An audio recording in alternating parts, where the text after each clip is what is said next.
Hi, my name is Mark Netchman. I'm from Newsweek.com, and this is our attempt to give you a summary of the news today. In the future, we will be much more professional with a professional newsreader, but in order for us to get started, I thought I would do it myself today.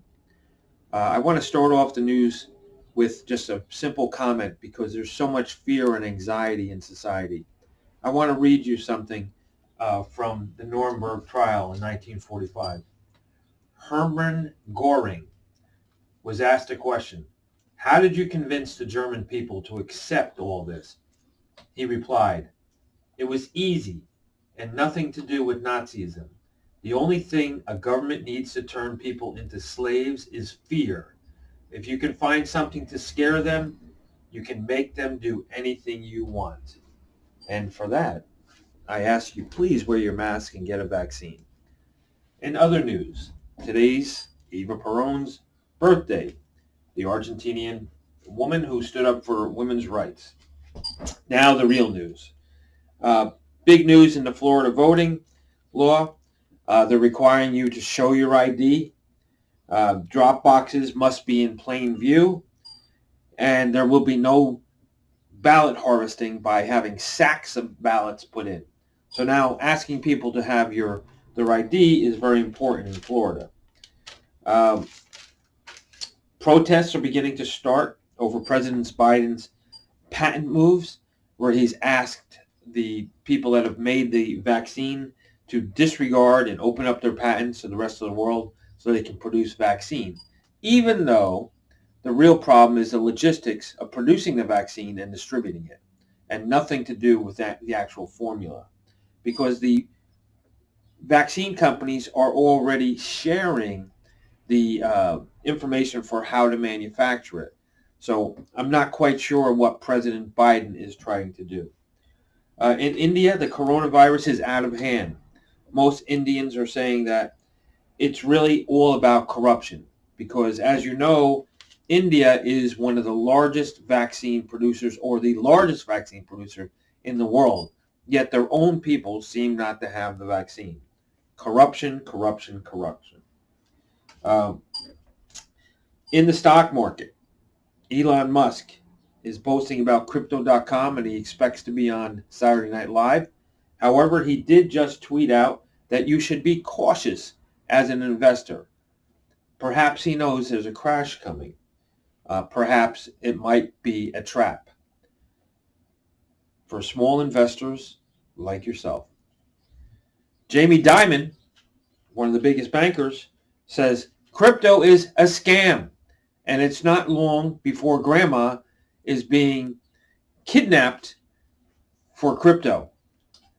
Once crypto becomes mainstream, says Dimon, there will be lots of trouble.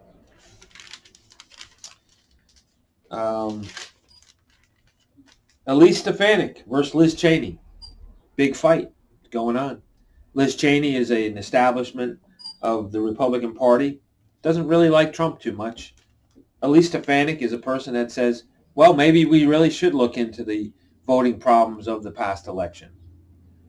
She is a Harvard graduate and a person from upstate New York that strongly believes in capitalism. Liz Cheney has attacked her along with Politico that she is just off the wall. However, that's not what most people say. The software company, Metrc, has been selected by Florida to actually track marijuana plants. Every marijuana plant supposedly has to have a little electronic device so that the government knows where it is. This upsets many people in the industry, and people say that this is just not right. It will probably also help promote the illegal trade of marijuana, since they don't have any electronic tracking devices. Around the world, China has a satellite that's going to fall on our heads. I hope it's not you, but it can land anywhere, and they don't know how to track it. It's traveling about 18,000 miles per hour, and they don't know where it's going to land. India has come out and said they do not trust China with their wireless equipment that they manufacture, and they're just not going to let you sell it in China, in India. So it's a big fight there. India versus China, two big countries.